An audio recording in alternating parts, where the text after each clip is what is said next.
नमस्कार मित्रांनो, भिवराबाई सावंत पॉलिटेक्निक आयोजित ऑनलाईन स्पोकन इंग्लिश कोर्सच्या आपण आज 9व्या सेशनमध्ये भेटत आहोत. गेली 8 दिवस आपण प्रत्येक सेशन अतिशय उत्कृष्टपणे अटेंड केलं. त्याचा जो काही एक्सरसाइज दिलेला असतो तो तुम्ही पूर्ण करून संबंधित ग्रुपवरती शिक्षकाकडे पाठवला. तुमचा सगळ्यांचा उत्साह पाहून मला असं वाटतंय की आपले 8-10 दिवस जे काही याच्या आधी आपण घेतले ते सगळे, हा वेळ कसा गेला हे मलाच कळलं नाही. परंतु ठीक आहे, काही गोष्टी लॉकडाऊनच्या काळामध्ये सगळीकडे भीषण परिस्थिती असताना NBA अक्रेडिएटेड आणि महाराष्ट्रातील सर्वात मोठं कॉलेज म्हणून जे नावाजलेलं कॉलेज आहे भिवराबाई सावंत पॉलिटेक्निक वाघोली, यांनी जी संधी सर्व 10वीच्या विद्यार्थ्यांना निर्माण करून दिली ती खरंच उल्लेखनीय आहे. आणि त्या संधीचा फायदा करून घेऊन आज हजारो विद्यार्थी या स्पोकन इंग्लिश कोर्सच्या माध्यमातून BSP ला कनेक्ट झालेले आहेत. तर गेली 8 दिवस आपण ग्रामर शिकलं, सगळंच व्यवस्थितपणे आपण अटेंड करता, याच्याबद्दल आम्ही पण समाधानी आहोत. आज कुठंतरी मला असं वाटतं की 8 दिवसाच्या आपल्या सगळ्या लेक्चर नंतर आपण थोडं अजून एनर्जेटिक होणं गरजेचं आहे. जेवढी एनर्जी आपल्यामध्ये आतापर्यंत आपण दाखवली त्याच्यापेक्षा जास्त ऊर्जेने पुढचे 6 दिवस आपण सर्वांनी अटेंड करणं.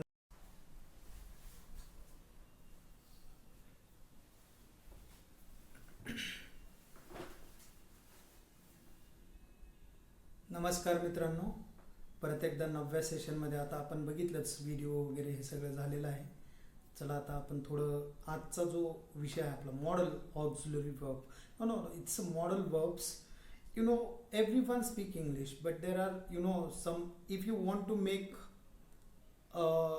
something, आपण ज्याला मराठीत असं म्हणू की भाजी करायला किती साहित्य लागतं, वेगवेगळ्या गोष्टी लागतात, मीठ लागतं, तिखट लागतं, हळद लागते, सगळ्या गोष्टी. If you have all the ingredients to make any dish, similarly, if you want to speak English, then only tenses is not enough, only vocabulary is not enough, but along with that you have to learn different part of language and modal verbs is one of them. तर आज modal verb काय हे समजून घ्यायचंय आणि त्याचा वापर कसा, what is the function of all the modal verbs. मग त्यात बरेच आहेत, मे आहे, माईट आहे, शूड आहे, वूड आहे, कॅन आहे, कूड आहे, ह्या सगळ्याचा वापर बोलताना कसं करायचा हे आपल्याला समजून घ्यायचं आहे. तर आपण आता सुरू करू. Will start with the modal verb. आणि मी आज एक विशेष की आज तुमच्या टेक्स्टमध्ये जो कंटेंट दिला आहे तोच कंटेंट मी आज इथं शिकण्यासाठी घेतलेला आहे. तर आता तुम्हाला स्क्रीनवरती दिसतंय की सगळ्यात पहिलं आहे मस्ट. तर मस्ट काय असतं आणि मस्टचा वापर कसा करायचा. एक ऑब्लिगेशन इंग्लिशमध्ये शब्द आहे, म्हणजे एखादी गोष्ट करणं गरजेचं आहे, गरजेचं आहेच असं जेव्हा आपल्याला बोलायचं असतं तेव्हा आपण मस्ट या मॉडल वर्बचा वापर करतो. आता वरती वाक्य बघा, you must stop the traffic lights run, you must stop Wien the traffic lights turn red. म्हणजे ट्रॅफिक लाईट रेड लाईट लागल्यानंतर ट्रॅफिकला तुम्ही थांबलं पाहिजे. मस्ट म्हणजे कंपल्सरी. ओके. दुसरं मस्टचा यूज काय असतो बघा, लॉजिकल कन्क्लुजन. लॉजिकल कन्क्लुजन काढणे एखाद्या गोष्टीचा. आता एक्झाम्पल देत आहे, पुस्तकामध्ये दिलेलं आहे, he must be very tired, he has been working all day long. Right.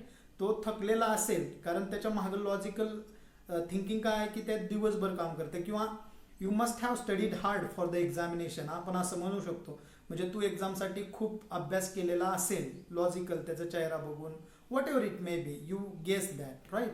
Third use of the must or must not. आता मस्ट झालं, मस्ट नॉटचा कसा वापर, प्रोहिबिशन म्हणजे रिस्ट्रिक्शन जिथं घालायचे असतात की you must not eat spicy food. Okay. You must not म्हणजे रिस्ट्रिक्शनसाठी आपण मस्ट नॉटचा वापर करतो.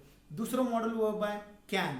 कॅन कशाला वापरतो आपण, एक तर ॲबिलिटी, दुसरं परमिशन, पण ती परमिशन इनफॉर्मल सिच्युएशनमध्ये म्हणजे मित्राशी, रिलेटिव्हशी बोलताना ते आपण बघणार आहोत. आणि तिसरं आहे ability in the possibility. Possibility म्हणजे शक्यता.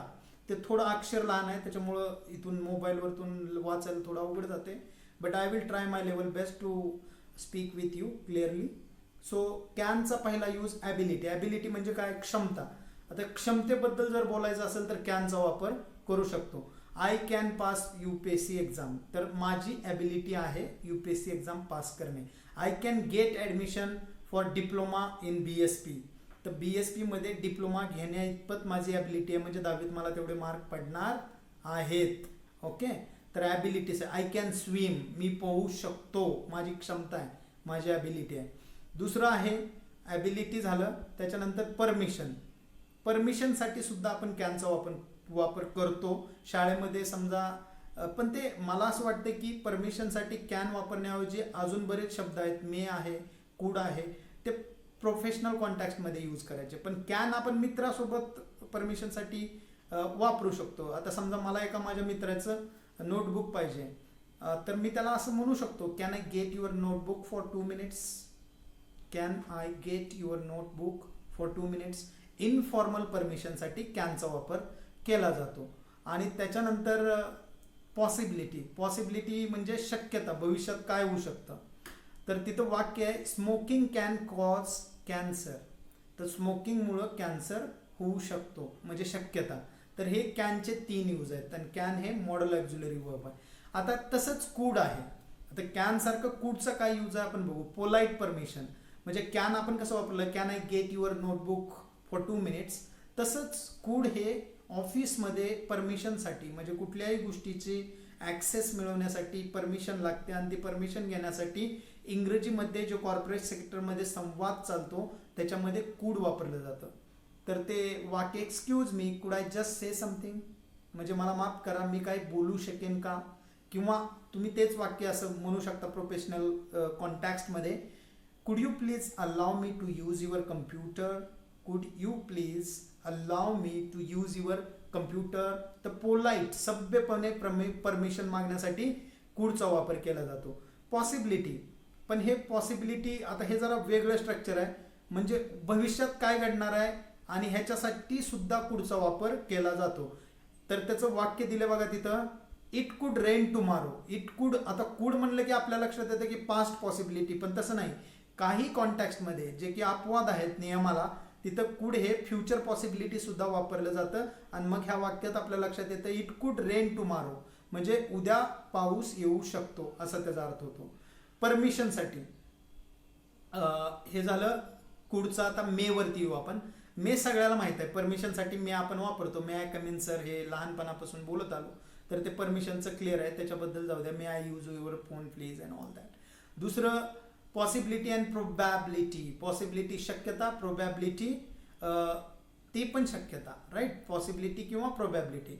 इट मे रेन टुमारो, जसं इट कुड रेन टुमारो होतं, सेम मॅनरनी त्या कुडच्या जागी मे जरी वापरलं तरी दोन्हीचा अर्थ सेमच होतो. म्हणजे मे आणि कुडचा वापर फ्युचर प्रोबॅबिलिटी और पॉसिबिलिटीसाठी केला जातो, हे लक्षात ठेवायचं. त्याच्यानंतर पोलाईट परमिशन. आता ह्याच्यानंतर माईट आहे. माईट पोलाईट परमिशनसाठी वापरलं जातं. जसं की माईट आहे सजेस्ट अन आयडिया, म्हणजे मी काय आयडिया सजेस्ट करू शकतो का. आणि पॉसिबिलिटी प्रोबॅबिलिटी, आता फक्त मे अँड माईटमध्ये स्ट्रॉंग पॉसिबिलिटी अँड लेस पॉसिबिलिटीचा फरक असतो.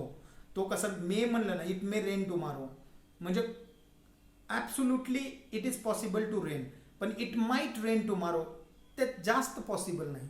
म्हणजे रिअर पॉसिबिलिटी असेल तर आपण माईटचा उपयोग करतो, आणि खूप स्ट्रॉंग पॉसिबिलिटी असेल तर मेचा आपण उपयोग करतो. I might go on holiday to Australia next year. I might go on holiday to Australia next year.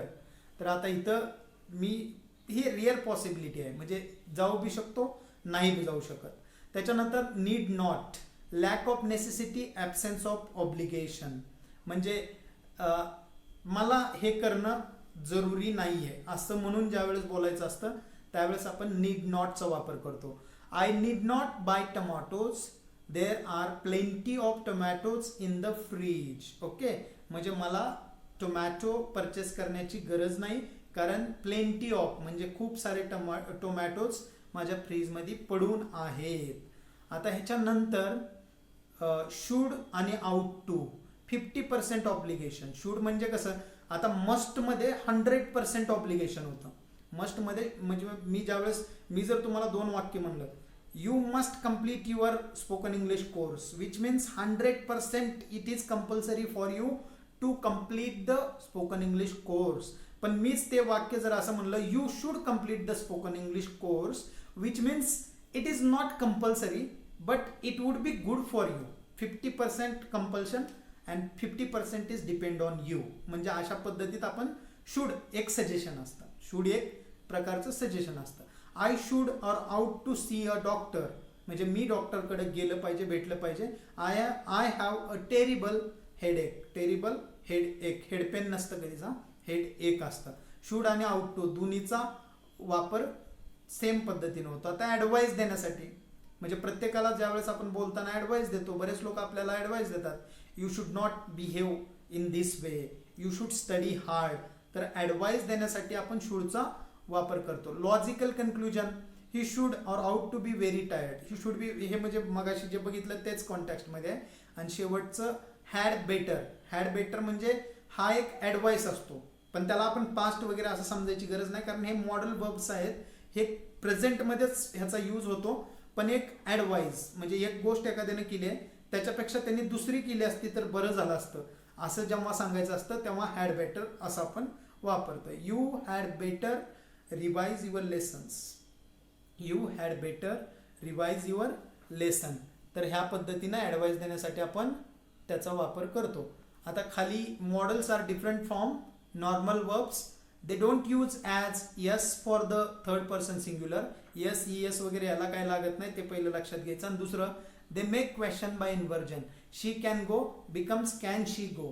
तर ते सिमिलर आपण शिकले ते 3 structures of the language.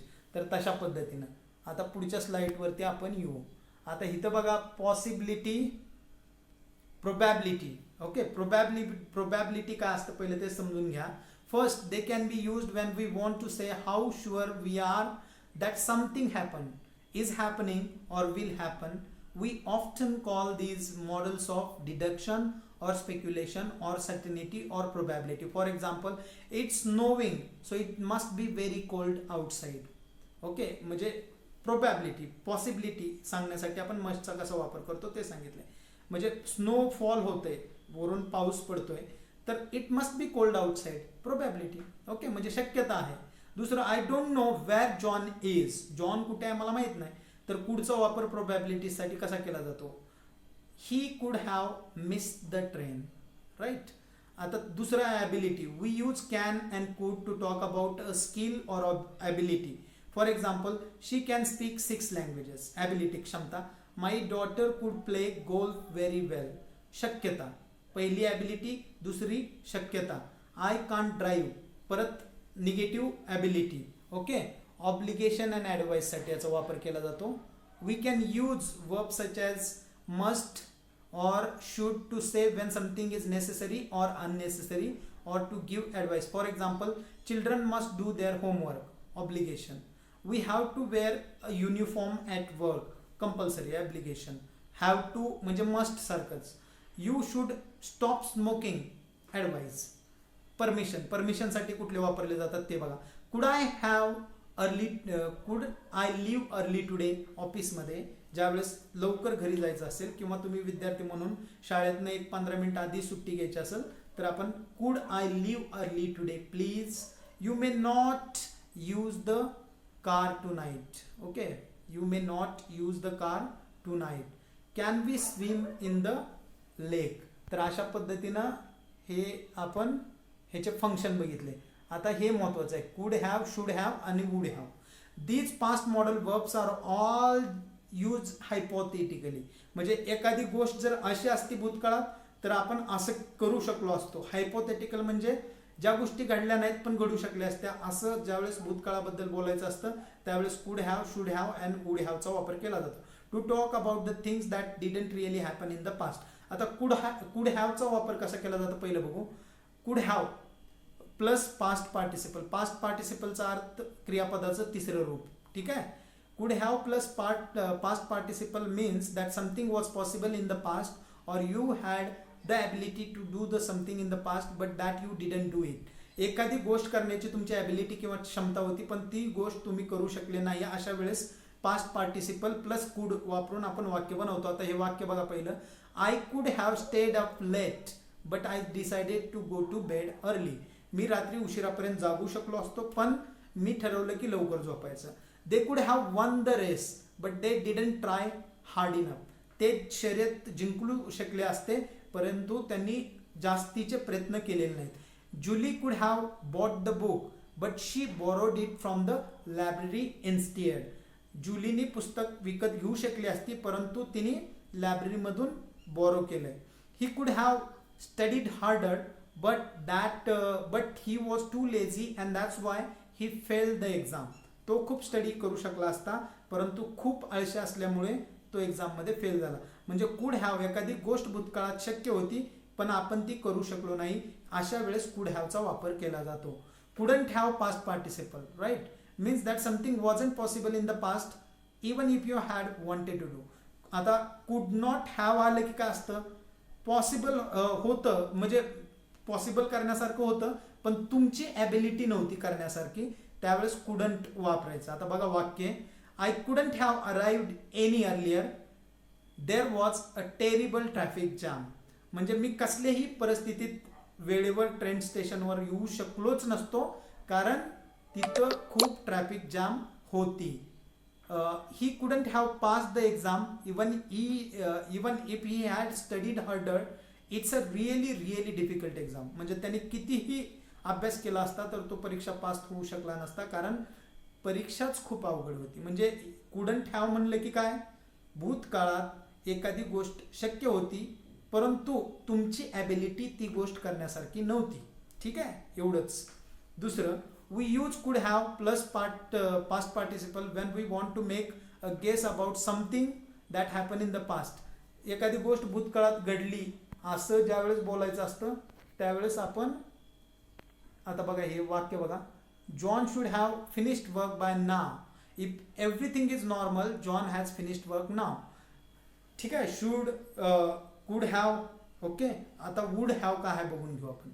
If I had enough money I would have bought a new car. Simple आहे, फक्त would हॅवचा एक, मी आता जास्त वेळ होते 15 मिनिटाचा व्हिडिओ झालाय. वुड हॅवचं एक साधं उदाहरण सांगतो तुम्हाला की माझ्याकडे एक कंडिशनल आहे, एक कंडिशन भूतकाळातली. समजा माझ्याकडे 1 करोड रुपये असते तर ती मी अमेरिकेत इंग्रजी शिकायला गेलो असतो. If I could have 1 crore rupees then I would have gone to USA for my further studies. म्हणजे भूतकाळामध्ये एक जर गोष्ट असती तर त्याच्या आधारित मी दुसरी गोष्ट केली असती पण हे घडले का नाही, अशा अर्थाने वुड हॅव वापरतात. एक उदाहरण बघा फक्त, I would have gone to the party but I was really busy. मी पार्टीला जाऊ शकले असते पण मी खूप बिझी होते. अशा पद्धतीनं वुड हॅव वापरतात आणि हे सगळे मॉडल ॲक्झिलरी वर्ब आहेत.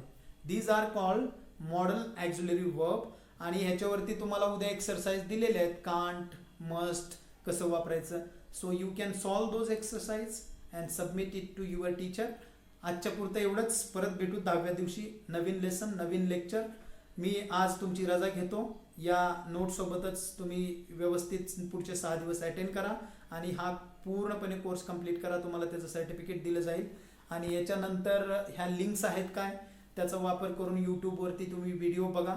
माझं स्वतःचं पण यूट्यूब चॅनल आहे, राम गुगे नावाने सर्च करा, तुम्हाला सगळे व्हिडिओ दिसतील.